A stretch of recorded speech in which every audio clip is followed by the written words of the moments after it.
What can you tell us about these prosecution exhibits? The knife, the saw, the blood funnel, ligation tubes were all removed by CSU from that room after being examined. Based on your conversation with Mr. Wilkes, what is your understanding of the purpose of this room?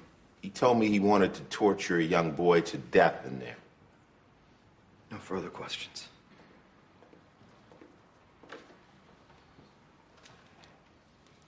Detective, how long have you been with special victims?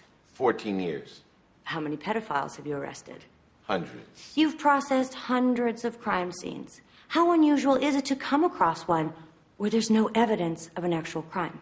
It happens. Didn't CSU find DNA and fingerprints from my client? Yet not one shred of forensic evidence from anyone else. Yes. So there's no proof that he tortured anyone or even brought anyone into that room or anywhere else. Maybe not, but he was planning to.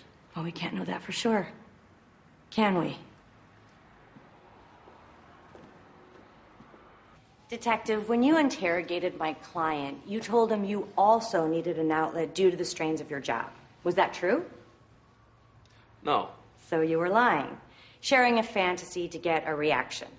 How do you know Mr. Wilkes wasn't doing the same thing? He built a room.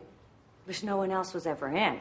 But he wanted to bring a boy there. Oh, can you predict someone's behavior based on past statements? Well, not always, but in this case, absolutely.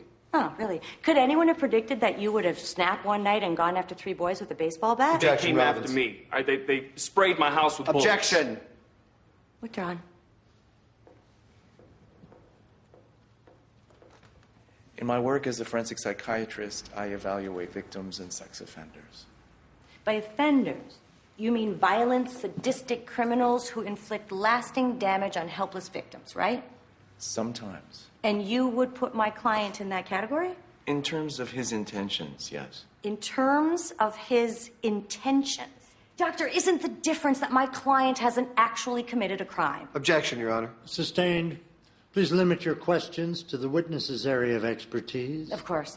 Doctor, are you telling the jury that you can predict beyond a reasonable doubt when someone is going to commit a crime? I'm making an evaluation. Ah, yes, because you're not just a psychiatrist, you're also a psychic? Objection. Withdrawn. Nothing further.